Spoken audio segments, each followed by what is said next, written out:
I can still smell the dust. Not the familiar, dry smell of a suburban attic, but something deeper, colder, and infused with the chemical scent of degraded paper and expired magnetic tape. It clings to the back of my throat even now, thousands of miles away. But the smell isn't the worst part. The worst part is the memory of the sound. A slow, rhythmic, high-pitched metallic whine, followed by the dry, crunching certainty of pulverized history. It was the sound of a heavy-duty industrial paper shredder, running itself ragged in the absolute dead center of the night. The problem wasn't the machine itself. The problem was that the shredder was located 3 floors below me, deep within a vault, behind 3 separate, combination-locked steel doors, and I was the only living soul within 50 miles. When I saw the ad for the Wayside Repository Data Management Specialist in the Trade Journal, it felt like an answer to a prayer or perhaps a cosmic joke. The salary was astronomical, easily 3 times what I was making as a junior analyst in Seattle. The description was vague but enticing. Long-term archiving and maintenance of non-digital assets in a secure, remote facility requires absolute discretion and independence. Housing provided on site. Minimum 1-year contract. I was drowning. My apartment lease was ending. My savings were depleted by a messy divorce, and I was suffering from the specific, debilitating burnout that only comes from staring at spreadsheets for 10 years straight. The idea of disappearing for a year, paying off my debts, and living a life defined by silence and routine was intoxicating. The interview process was peculiar. It wasn't conducted by anyone who seemed interested in my archival skills. They were interested in my psychological resilience, my tolerance for isolation, and my honesty regarding my criminal and financial past. The final interview was held in a neutral office building in Boise, Idaho, across a vast, sterile table from a man named Mr. Thorne, who spoke in measured, emotionless tones. "Mr. Hayes," Thorne said, folding his hands, "the Wayside Repository is a decommissioned research facility. Think of it as a physical cloud storage built during the Cold War. It houses millions of documents, government records, proprietary company files, things that are too sensitive, too old, or too voluminous to digitize. Your job is simple. Maintain the inventory, ensure temperature stability, and perform routine security checks. You are the sole employee. There is no internet access down there, and cell signal is intentionally blocked by the mountain range. You will be completely alone for 3 months at a time, followed by a mandatory 2-week leave." "And the isolation?" I asked, attempting to sound confident. "Absolute. The nearest town, Elks Crossing, has a population of 73 people and is 52 miles away. You will receive a supply drop every 4 weeks. We have had high turnover, Mr. Hayes. Not because the job is difficult, but because the silence can be difficult for some people to manage." I smiled. "I thrive on silence, sir." I signed the contract. The secrecy agreement alone was 30 pages long. The promised salary was wired in advance to a blind trust. I was set. The drive was an education in emptiness. I drove my beat-up sedan east from Boise, past the Tetons, and finally into the vast, rolling terrain of rural Montana. The last 30 miles were on a gravel road, switchbacking through dense pine forest. The repository wasn't visible until I was practically upon it. It looked less like a corporate archive and more like a minimalist concrete bunker fused into the hillside. It was a single, squat structure of reinforced gray concrete, windowless, flanked by an enormous satellite dish that looked rusted and non-functional. The entire complex was surrounded by 2 layers of high, barbed wire fence, rusting silently in the constant wind. My living quarters were a small, prefab module bolted to the main building. They were basic: a twin bed, a small kitchenette, a chemical toilet, and a television hooked up only to a stack of DVDs left by the previous caretaker. It smelled faintly of mothballs and stale air. The facility itself was built like a vault. I accessed the administrative level through a massive steel door secured by a keypad and a retina scanner. Thorne had given me a brief, one-day orientation, a hurried tour detailing the climate control systems, the fire suppression protocols, and the physical layout. The repository was 3 levels deep, burrowing into the bedrock of the mountain. Level 1 was administration and receiving, my workspace. Level 2 housed the general archives, mile after mile of floor-to-ceiling metal shelving packed with boxes, reels of film, and microfiche trays. Level 3, the vaults, was strictly high security, locked behind additional doors.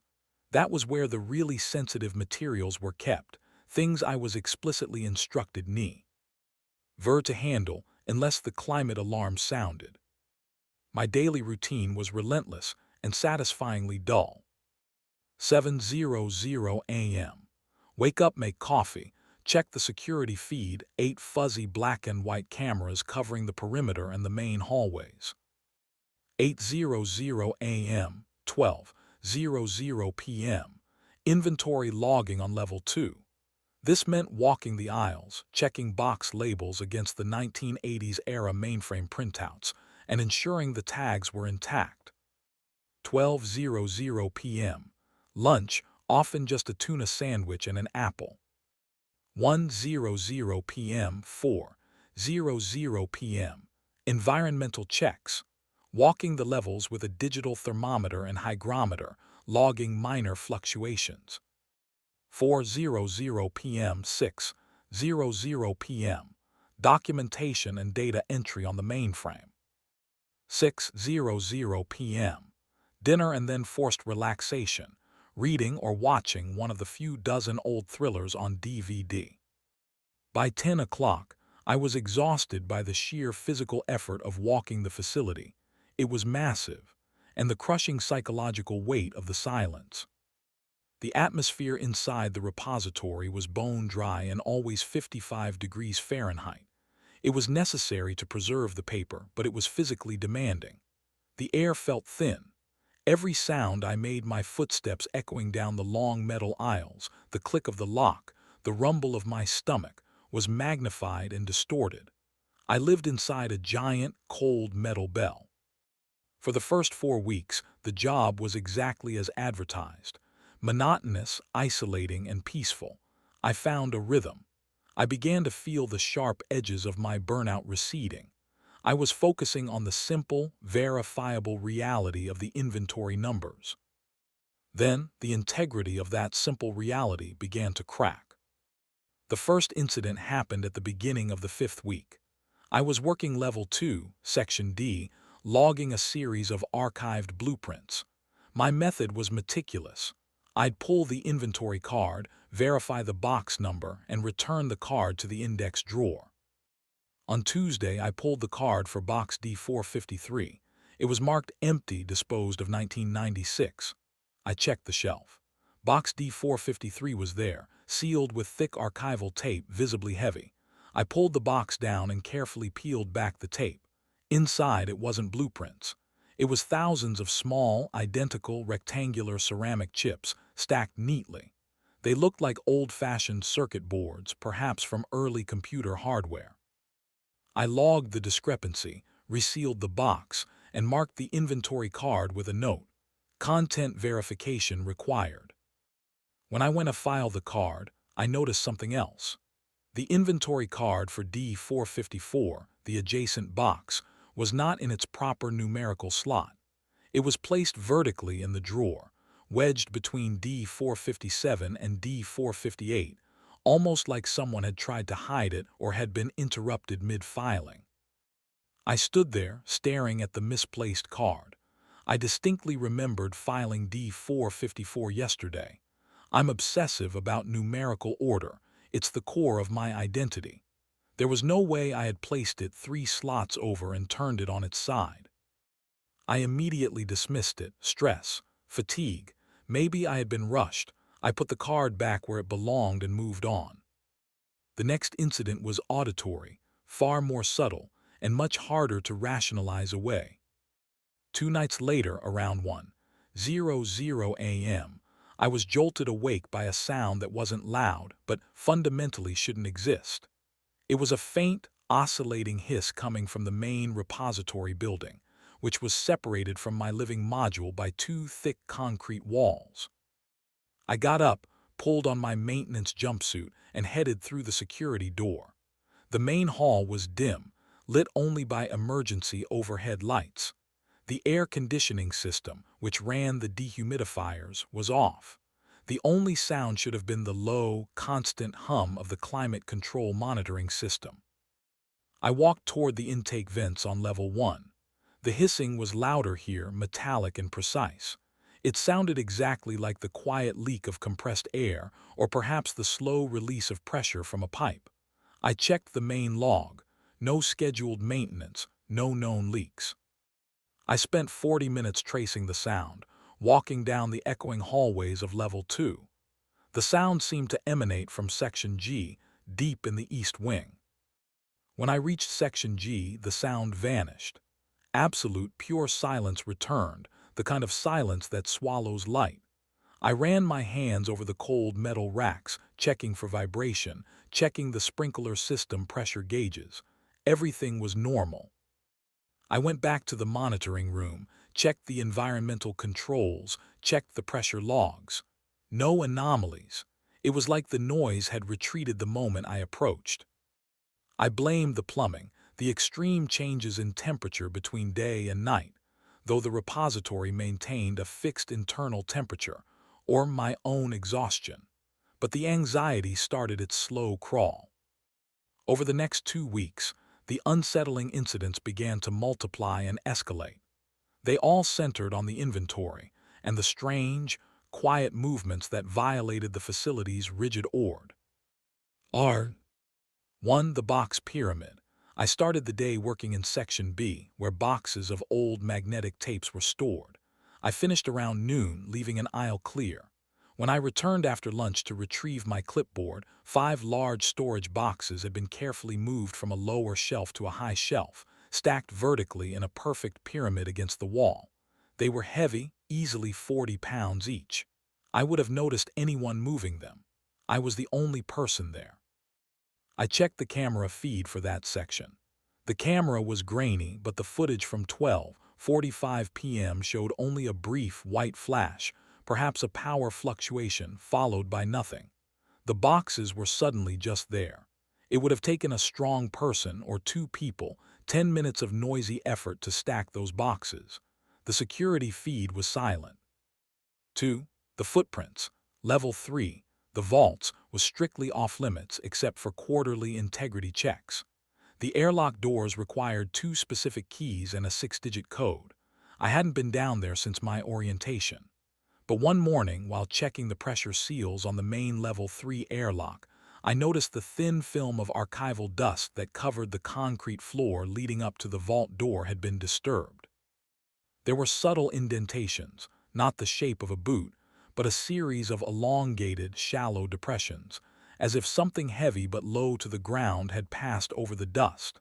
They weren't footprints, but they were certainly tracking. I spent an hour agonizing over those marks. I took photographs, measuring the distance between the depressions, roughly 20 inches apart. I checked my own boot soles against the marks. No match. I checked the maintenance log. The last recorded entry into Level 3 was 6 months ago by the previous custodian. I fought the rising panic. Maybe a rat, a large, heavy rat dragging itself. But the marks were too uniform, too deliberate. They stopped abruptly at the threshold of the airlock and resumed on the other side. 1. The temperature anomaly. The facility's central monitoring system logged temperature in 100-meter segments. On Level 2, Section J, the log showed a persistent, localized temperature spike. It wasn't extreme, just 64 degrees F instead of 55 F. I walked to Section J, where I kept the old microfilm archives. As I rounded the corner, the air was perceptibly warmer, almost humid, contrasting sharply with the dry chill of the rest of the facility. The heat source wasn't the machinery. The heat flowed from the aisle itself. I stood there bathed in this unnatural low heat. What was generating it? Friction, metabolism. I tried to be scientific. I got a thermal scanner from the maintenance closet. The scanner confirmed a heat signature radiating from one specific set of shelving racks, where millions of feet of old, highly flammable nitrate film were stored. I called Thorne using the repository's encrypted satellite phone, a rarely used emergency line.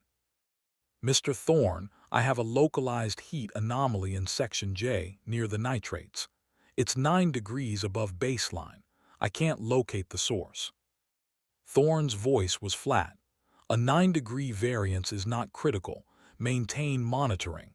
If it hits 70, activate the inert gas suppression system and contact us again. Do not open the containers. Check the ballast. This sometimes happens with old HVAC systems." I knew it wasn't the HVAC. The heat was centered deep in the aisle, not near any visible vent. The heat felt generated. I monitored it for 48 hours. The temperature remained exactly 64 degrees. On the third day, without any change in the external environment, the temperature dropped back to 55 degrees, as suddenly and inexplicably as it had risen. By the end of the second month, I was completely unraveling.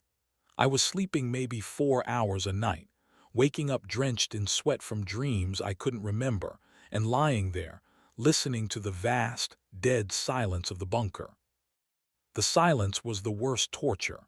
It amplified every internal sound, the buzzing in my ears, the rush of blood through my veins, and it convinced me that I was constantly being watched, listened to, because the activity only happened when I was asleep or when I wasn't looking. I started leaving traps. I carefully balanced small, metal rulers on the edge of shelving units, hoping to hear the crash if someone moved through an aisle. I spread thin layers of baking powder across dusty thresholds. The results were terrifyingly specific. The rulers never crashed. The baking powder was never disturbed, but the inventory continued to be altered in subtle, meaningful ways. I was working through Level 2, Section M, dealing with microfiche cards. These were stored in large, heavy wooden cabinets, hundreds of drawers deep. My job was to verify the presence of the cards and ensure they hadn't warped. Over a week, I noticed a change in the drawers. They weren't open, but they were not fully seated. Each drawer was pulled out maybe a quarter-inch cr, eating a faint, horizontal line of light visible from the end of the aisle. Every night, I would meticulously push every single drawer home, sealing the row perfectly flat. Every morning, I would find 3 or 4 drawers in different locations, slightly ajar. It wasn't random.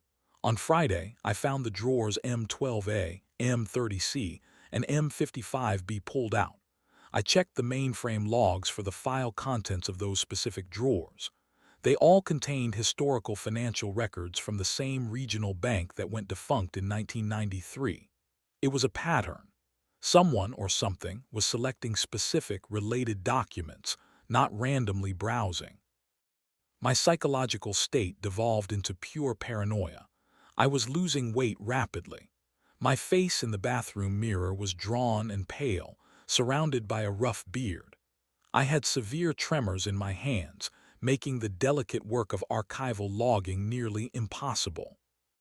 I started talking to myself, debating the logic of the situation out loud in the empty, echoing hallways. "If they are physically here," I whispered, my voice sounding weak against the cold steel, "why don't they break protocol? Why don't they steal something? Why are they spending hours arranging index cards and pulling out specific drawers just a quarter-inch? It makes no sense unless they weren't doing it for theft. They were doing it for observation, or perhaps for psychological destabilization." I began to suspect that the job wasn't about archiving the physical data. It was about observing the human reaction to inexplicable phenomena in extreme isolation. Perhaps I was part of the research now.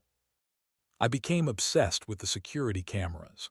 The perimeter cameras were useless, showing only static images of the pine forest. But the internal cameras, mounted high in the hallways of Level 1 and 2, were constantly running. I spent one agonizing day reviewing the last 48 hours of footage, frame by frame, hoping to catch a shadow, a reflection, anything.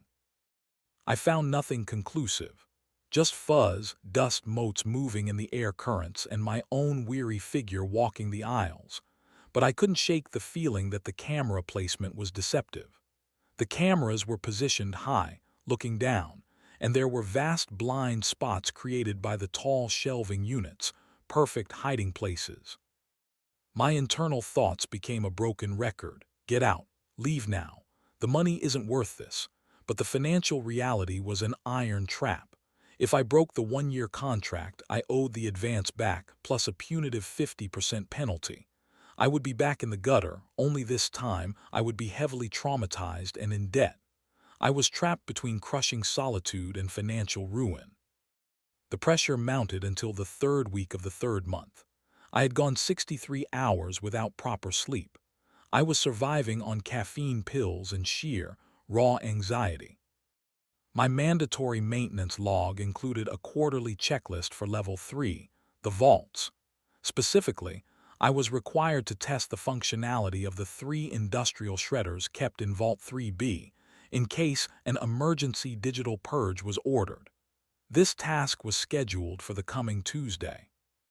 That Saturday night around 2:45 a.m., I was huddled in my cot, trying to force myself to breathe slowly when I heard it.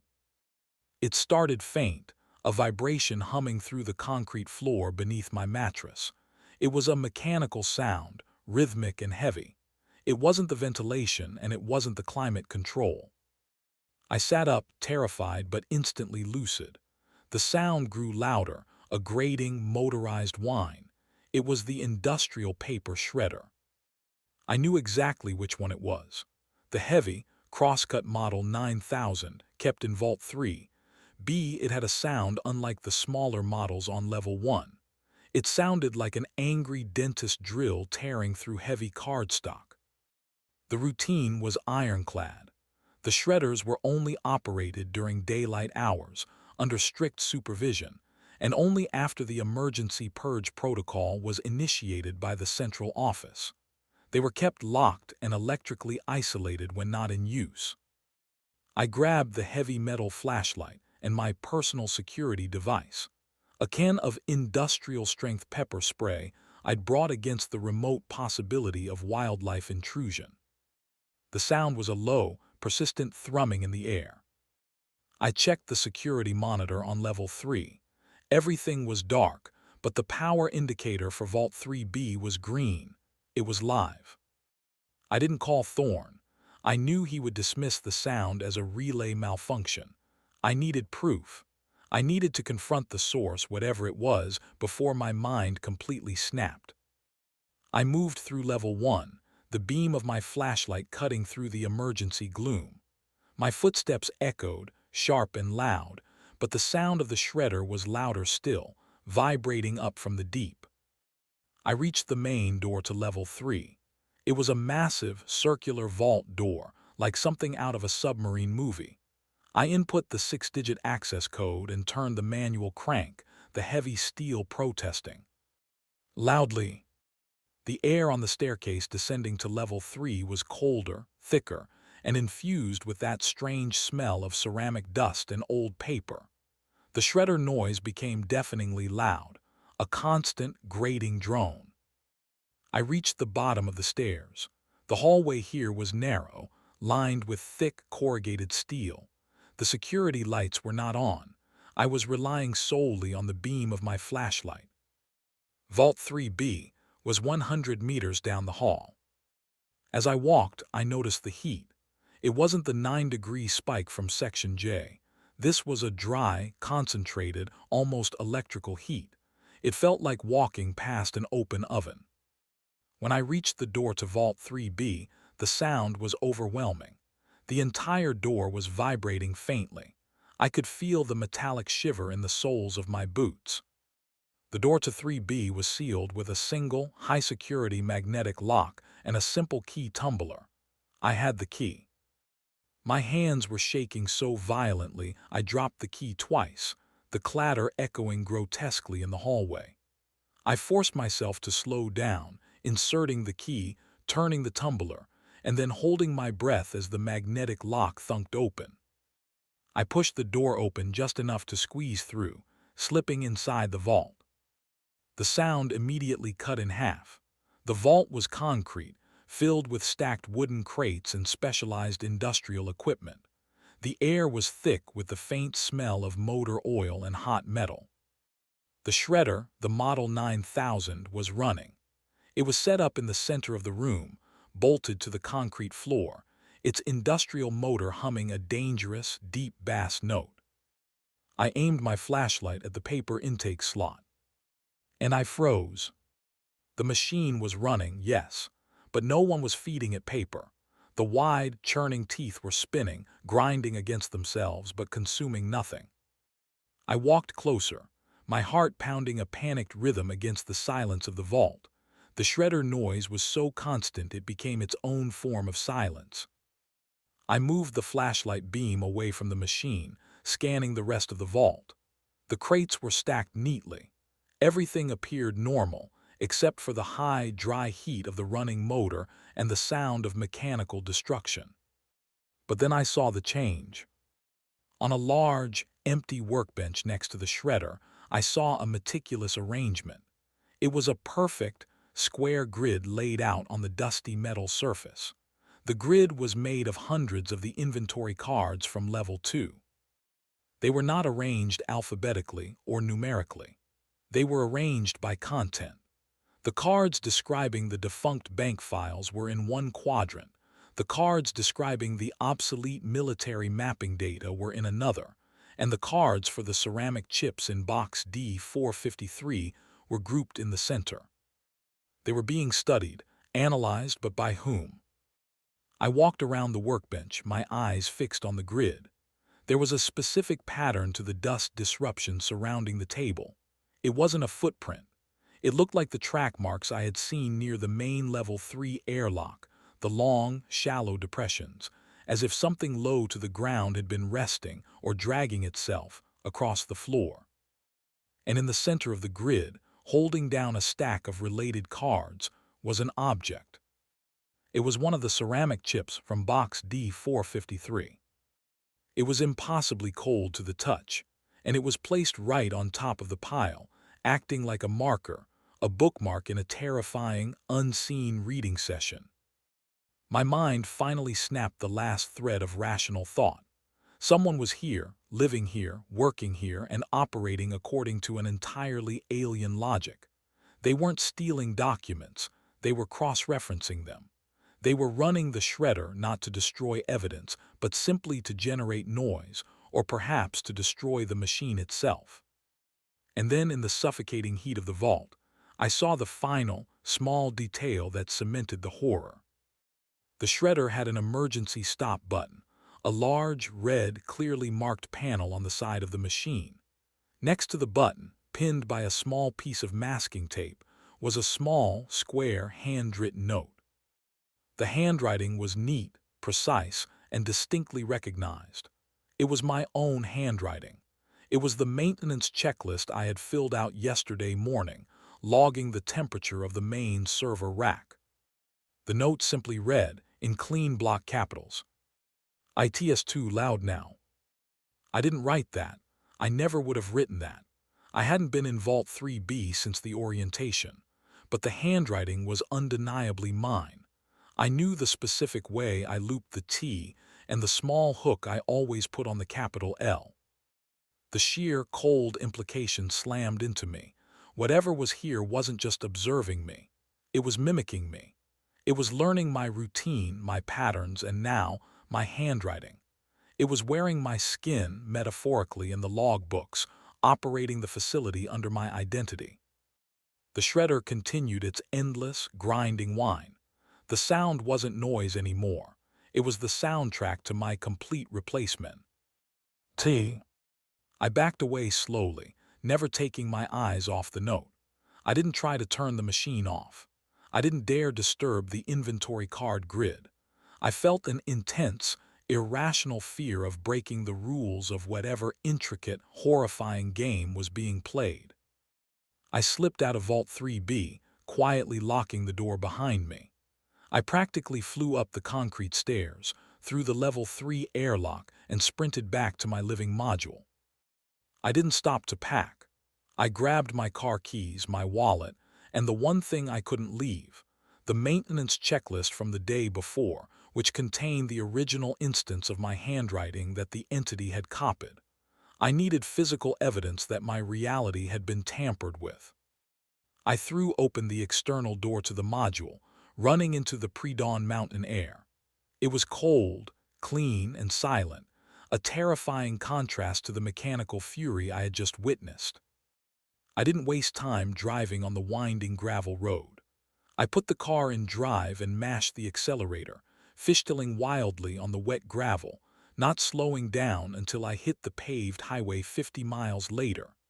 I drove until the sun was high, and the repository was nothing but a sickening memory. I didn't stop until I reached the next state border. I pulled over in a crowded rest stop, shaking uncontrollably, and called Thorne's encrypted line. "I'm terminating the contract," I gasped, trying to pull oxygen into my lungs.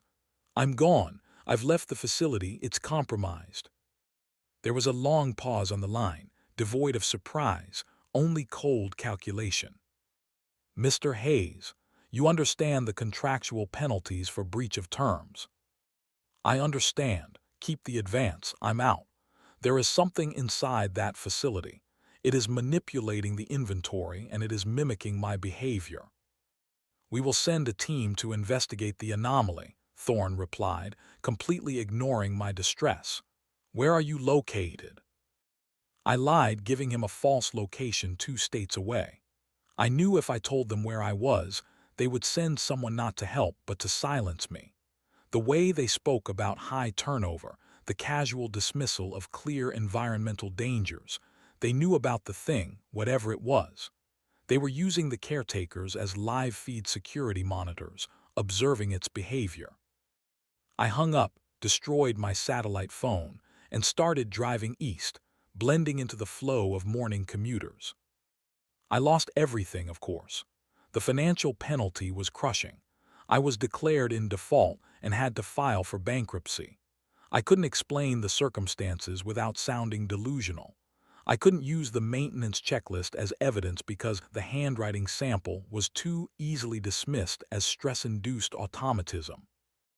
I settled finally in a mid-sized, forgettable city in Ohio, working remotely for a company that doesn't care about my past, living in a cheap apartment that is intentionally positioned 3 blocks from a train yard. The train noise is constant. The metallic clang, the grinding screech of the wheels, I need it. It drowns out the silence. The trauma isn't the memory of the threat. It's the specific, lingering doubt about the nature of the threat. It wasn't a ghost and it wasn't a person. People steal things. People make noise. People leave definitive evidence. This entity was methodical, quiet, and strangely dedicated to the maintenance of an archive it was simultaneously destroying through subtle, specific acts of reclassification. I often think about the shredder. Why was it running, and why was it shredding nothing? I believe it was running because it knew I was supposed to test it that day. It was maintaining the preset schedule, a dark parody of my own rigid routine. It was performing the required function of the facility, proving its competence as the new caretaker. I regret taking the job because the job was never about cataloging the past. It was about creating a controlled environment for a passive, intelligent, and inhuman presence that needed absolute silence and absolute order to operate. I was the inventory. My presence, my predictable routine, my exhaustion, and my eventual psychological collapse, that was the data they were archiving. The ceramic chip resting on the stack of cards was a marker, indicating that my file, the Ethan Hayes entry, was complete. I still wake up sometimes, convinced I hear the high-pitched metallic whine cutting through the city din.